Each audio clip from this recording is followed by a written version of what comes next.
Hi hello ನಮಸ್ಕಾರ, good morning, ಜೈ Shriram. Welcome back to another video. So ಇವತ್ತಿನ vlog ಏನಕ್ಕೆ ನಾನು ಮಾಡ್ತಾಯಿದ್ದೀನಿ ಅಂದರೆ, ನಾನು ನಮ್ಮೂರಿಗೆ ಬಂದಿದ್ದೀನಿ. ನಮ್ಮೂರಲ್ಲಿ ವರ್ಷಕ್ಕೊಂದ್ಸತಿ ಉತ್ಸವ ನಡೆಯುತ್ತೆ, ಊರ ಹಬ್ಬ ನಡೆಯುತ್ತೆ. ಸೊ ಲಾಸ್ಟ್ ಟೈಮ್ ನಾನು ಬಂದಿರಲಿಲ್ಲ, ಕೆಲಸಕ್ಕೆ ಇರೋದ್ರಿಂದ ರಜಾ ಸಿಗಲಿಲ್ಲ ಅಂತ. ಈ ವರ್ಷ ನಾನು ನಮ್ಮೂರಿಗೆ ಬಂದಿದ್ದೀನಿ. ಇವತ್ತು ಆ್ಯಕ್ಚುಲಿ ಮಂಗಳವಾರ, ನೆನ್ನೆ ಸೋಮವಾರ ಆಗಿತ್ತು. ಆ್ಯಂಡ್ ನೆನ್ನೆ ಬೇರೆ ಊರಿಂದ ದೇವ್ರನ್ನ ನಮ್ಮೂರಿಗೆ ತಂದಿದ್ರು. ಇವತ್ತು ಓಕ್ಲಿ ಆಡ್ತಾರೆ. ಇವತ್ತು ಓಕ್ಲಿ ಆಡಿ ಸಂಜೆ ಹೊಳೆ ಹತ್ರ ಬಂದು ಇಲ್ಲಿ ದೇವ್ರು ತರ್ತಾರೆ. ನೆಕ್ಸ್ಟು ನೈಟೆಲ್ಲ ಮತ್ತು ನಾಳೆ ಬೆಳಗ್ಗೆ ತನಕ, ನಾಳೆ ಮಧ್ಯಾಹ್ನ ತನಕ ಊರು ಫುಲ್ಲು ಮೆರವಣಿಗೆ ಇರುತ್ತೆ. ಸೊ ಹಬ್ಬ ಮಾತ್ರ ನೆಕ್ಸ್ಟ್ ಲೆವೆಲಲ್ಲಿ ಇರುತ್ತೆ. ಯಾಕಂದರೆ ಎಲ್ಲ ರಿಲೇಟಿವ್ಸು, ಎಲ್ಲರ ಮನೆಗೂ ಸಂಬಂಧಿಕರು ಬಂದಿರ್ತಾರೆ. ಊರ ಹಬ್ಬ ಅಂದರೆ ಒಂಥರ ನೋಡೋಕ್ಕೆ ಚೆಂದ. ಇದು ಆ್ಯಕ್ಚುಲಿ ಇವತ್ತು ನಮಗೆ ಓಕ್ಲಿ ಇದೆ. ಸೊ ಓಕ್ಲಿ ಆಡೋದ್ರಿಂದ ನನಗೀಗ ಮನೆ ಹತ್ರ ನಮ್ಮದು ಇಲ್ಲಿ ನಮ್ಮ ಹೊಲದ ಹತ್ರ ಬೋರ್ವೆಲ್ ಇದೆ. ಬೋರ್ವೆಲ್ಲಿಂದ ಮನೆ ತನಕ ನಮ್ಮದು ಪೈಪ್ಲೈನ್ ಇದೆ. ಇದೇ ರೋಡಲ್ಲಿ ಪೈಪ್ಲೈನ್ ಇದೆ. ಸೊ ಇವಾಗ ಇಲ್ಲಿ ಹೋಗ್ಬಿಟ್ಟು ಆನ್ ಮಾಡ್ತೀನಿ, ಯಾಕಂದರೆ ಓಕ್ಲಿ ಗುಂಡಿಗೆ ನೀರು ತುಂಬಿಸ್ಬೇಕು. ಸೊ ನೀರು ತುಂಬಿಸೋಕ್ಕೆ ಅಲ್ಲಿ ನಾರ್ಮಲ್ ನಲ್ಲಿ ನೀರನ್ನು ಆನ್ ಮಾಡ್ತಾರೆ. ಜೊತೆಗೆ ನಾವು ಯಾರ್ಯಾರ್ದು ಮನೆ ಹತ್ರ ಬೋರ್ವೆಲ್ಗಳಿದೆ, ಸೊ ನಾವೆಲ್ಲ ಆನ್ ಮಾಡ್ತಿದ್ದೀವಿ. ಸೊ ಅದು ಬೇಗ ತುಂಬಿಕೊಳ್ಳಿ ಅಂತ. ಸೊ ವ್ಲಾಗ್ ಮಾತ್ರ ನೆಕ್ಸ್ಟ್ ಲೆವೆಲಲ್ಲಿರುತ್ತೆ, ಇಂಟ್ರೆಸ್ಟಿಂಗ್ ಆಗಿರುತ್ತೆ. ನೋಡ್ತಾ ಇರಿ. ಆನ್ ಮಾಡಿದ್ದೀನಿ, ನೀರು ಹೋಗ್ತಾ ಇದೆ ಮನೆ ಕಡೆಗೆ.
ನೀವು ನೋಡ್ದಂಗೆ ಊರಲ್ಲಿ ಈಗ ಓಕ್ಲಿ ಆಯಿತು.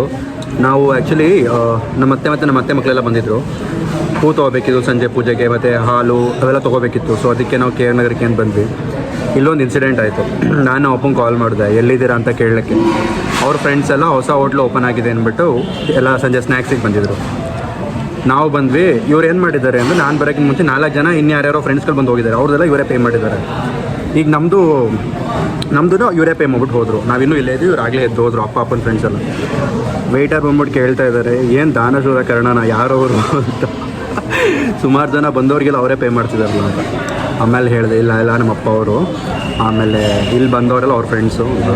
ಇಲ್ಲ ಸರ್, ಇನ್ನು 4 ಜನ ಬಂದಿದ್ದರು ನಿಮ್ಮ ಬಿಟ್ಟು, ಅವ್ರಿಗೂ ಅವರೇ ಪೇ ಮಾಡಿದ್ರು. ಬಂದವರೆಲ್ಲ ಅವ್ರ ಹೆಸರು ಬಿಟ್ಟು ಹೋಗ್ತವ್ರೆ. ಸೊ ಇವಾಗ ಸಾಮಾನೆಲ್ಲ ತೊಗೊಂಡಾಯಿತು. ಕೇಕ್ ಒಂದು ತೊಗೋಬೇಕು ನಮ್ಮ ಅತ್ತೆಗೆ. ಕೇಕ್ ಒಂದು ತೊಗೊಂಡು ಇಲ್ಲಿ ನಾವು ವಾಪಸ್ ಹೊರಡ್ತೀವಿ. ಸಂಜೆ ಆ್ಯಕ್ಚುಲಿ ಪೂಜೆ ಇದೆ. ಪೂಜೆ ಮುಗಿಸಿ ನಾಳೆ ಕೂಡ ಇನ್ನೊಂದಿದೆ. ಬಂದೆ ಆ್ಯಕ್ಚುಲಿ ಇವಾಗ ಇಲ್ಲಿಂದ ದೇವಸ್ಥಾನದಿಂದ ಹೊಳೆ ಹತ್ರ ದೇವ್ರನ್ನ ತೊಗೊಂಡೋಗ್ತಾರೆ. ಎಲ್ಲ ರೆಡಿ ಮಾಡ್ತಾ ಇದ್ದಾರೆ, ತೋರಿಸ್ತೀನಿ ಒಂದು.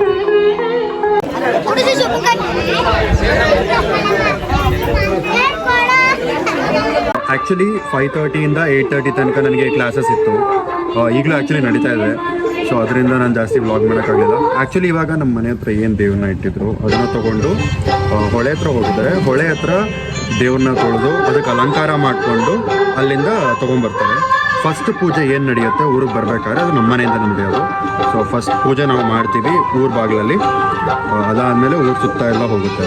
ಆ್ಯಕ್ಚುಲಿ ಒಂದು ನೈಟ್ ಒಂದು 10 ಗಂಟೆ 12 ಗಂಟೆ ತನಕ ಉತ್ಸವ ಮಾಡ್ತಾರೆ. ಅರ್ಧ ಊರು ಕಂಪ್ಲೀಟ್ ಮಾಡ್ತಾರೆ, ತೊಗೊಬಂದು ಇಟ್ಬಿಡ್ತಾರೆ. ಪುನಃ ಬೆಳಗಿನ ಜಾವ 4 ಗಂಟೆ ಅಥವಾ 5 ಗಂಟೆಗೆ ದೇವ್ರನ್ನ ತೊಗೊಂಡು ಪುನಃ ರೌಂಡ್ ಹೋಗ್ತಾರೆ. ಮಧ್ಯಾಹ್ನ 1 ಗಂಟೆ ತನಕ, ನಾಳೆ ಬೆಳಗ್ಗೆ ತನಕ ನಡೆಯುತ್ತೆ ಹಬ್ಬ. ಸೊ ಇದು ಕಂಪ್ಲೀಟ್ ಪ್ಲ್ಯಾನ್ ಇದು.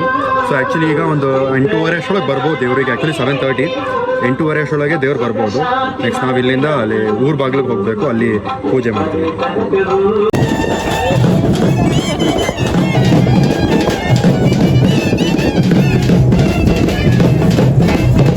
ಪೂಜೆಗೆ ಎಲ್ಲ ಪ್ರಿಪರೇಷನ್ ನಡೆದಿದೆ. ದೇವರೇ ಬಂದಿಲ್ಲ, ಇನ್ನೂ ಅರ್ಧ ಗಂಟೆ ಆಗುತ್ತೆ.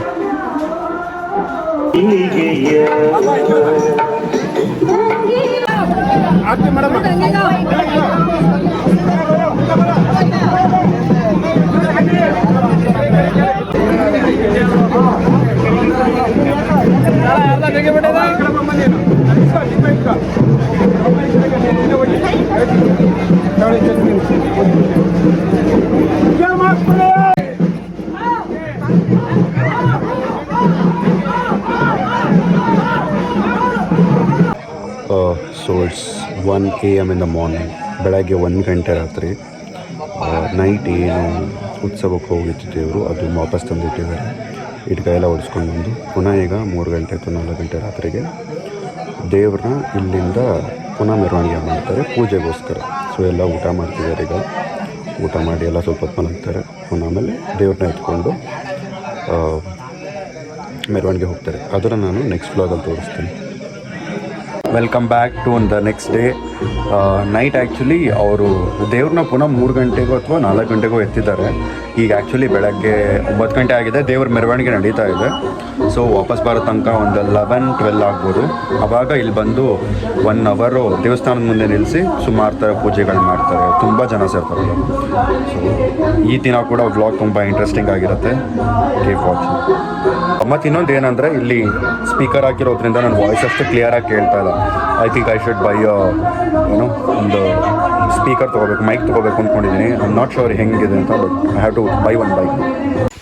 ಸೊ ಇವಾಗ ನಾವು ಬಂದಿದ್ದೀವಿ ನಮ್ಮ ಹೊಲಕ್ಕೆ. ಆ್ಯಕ್ಚುಲಿ ನಾನು ಇಲ್ಲಿಂದ ನಮ್ಮ ಅತ್ತೆ ಮನೆಗೆ ಗಿಡ ತೊಗೊಂಡು ಹೋಗ್ಬೇಕಾಗಿತ್ತು. ಸೊ ಗಿಡ ತೊಗೊಂಡು ಹೋಗೋಕ್ಕೆ ಚೆನ್ನಾಗಿರೋ ಮಣ್ಣು ಬೇಕಿತ್ತು. ಮನೆ ಹತ್ರನೂ ಇತ್ತು, ಬಟ್ ಹೊಲದ ಹತ್ರ ಇನ್ನೂ ಚೆನ್ನಾಗಿರುತ್ತೆ ಮಣ್ಣು ಅಂತ ನಾನು ಹೊಲದ ಹತ್ರ ಬಂದಿದ್ದೆ. ಸೊ ನಾನು ಆ್ಯಕ್ಚುಲಿ ಗಿಡನೂ ನನ್ನ ಹತ್ರ 2 ದಿನ ಇಟ್ಕೋಬೇಕು. ಸೊ ಪ್ಲಾಸ್ಟಿಕ್ ಕವರಲ್ಲಿ ಹಾಕೊಂಡ್ರೆ ಸುಮ್ಮನೆ ಹಿಂಸೆ ಆಗುತ್ತೆ ಅಂದ್ಬಿಟ್ಟು ಈ ಥರ ಬಾಕ್ಸ್ಗಳು ತೊಗೊಂಡ್ಬಿಟ್ಟಿದ್ದೀನಿ. ಇದರೊಳಗೆ ಮಣ್ಣು ಹಾಕೊಂಡು ಇದರೊಳಗೆ ತೊಗೊಂಡು ಹೋಗೋಣ. ಅದು ಪ್ಲಾಸ್ಟಿಕ್ ಸರ್? ಅಲ್ಲ, ಬಟ್ ಇವತ್ತು ಕವರ್ಗಿಂತ ಸೇಫ್ ಅಲ್ವಾ? ಸೊ ಅದರಿಂದ ಬಾಕ್ಸ್ನ ತಂದಿದ್ದೀನಿ. ಈ ಬಾಕ್ಸ್ ಒಳಗಡೆ ಈಗ ಇಲ್ಲಿಂದ ಮಣ್ಣು ತೊಗೊಂಡೋಗಿ, ಗಿಡ ಮನೆ ಹತ್ರ ಇದೆ, ಹಾಕೊಂಡು ಒಂದು 2-3 ಥರ ಕೇಳಿದ್ದಾರೆ. ಸೊ 2-3 ಥರ ಗಿಡಗಳನ್ನ ತೊಗೊಂಡೋಗ್ತಿದ್ದೀನಿ. ನಮ್ಮೂರು ದೇವ್ರು ಇನ್ನೂ ಬಂದಿಲ್ಲ, ಇನ್ನೂ ಮೇಲ್ಗಡೆನೇ ಇದೆ ದೇವರು. ಕೆಳಗಡೆ ನಮ್ಮ ರೋಡ್ ತನಕ ಬರೋಕ್ಕೆ ಇನ್ನೊಂದು 2 ಅವರ್ ಆಗ್ಬಿಟ್ಟಿದೆ. ಸೊ ಅಲ್ಲಿ ತನಕ ಮನೇಲಿ ಕೂತ್ಕೊಂಡು ಏನು ಮಾಡೋದು, ಇದಾದರೂ ಆಗಲಿ ಅಂದ್ಬಿಟ್ಟು ಸ್ವಲ್ಪ ತಲೆ ಕೊಟ್ಟು. ಇಲ್ಲಿ ನೋಡಿ ಮಣ್ಣು ಎಷ್ಟು ಪ್ಯೂರ್ ಆಗಿದೆ ಅಂದರೆ, ಎಷ್ಟು ಪ್ಯೂರ್ ಆಗಿದೆ ಮಣ್ಣು ಅಂದರೆ ನೋಡ್ಬೋದು. ನೆಕ್ಸ್ಟ್ ಲೆವೆಲಲ್ಲಿದೆ ಮಣ್ಣು, ಫುಲ್ಲು ಪ್ಯೂರ್ ಆಗಿದೆ. ಹೊರಗಡೆ ಎಲ್ಲ ಪರದಾಡ್ತಾರೆ ಇದರ ಮಣ್ಣಿಗೆ, ಎಲ್ಲಿ ಸಿಗುತ್ತೆ ಹುಳ, ಬೇರೆ ಹುಳ. Earth warm, friend of farmer.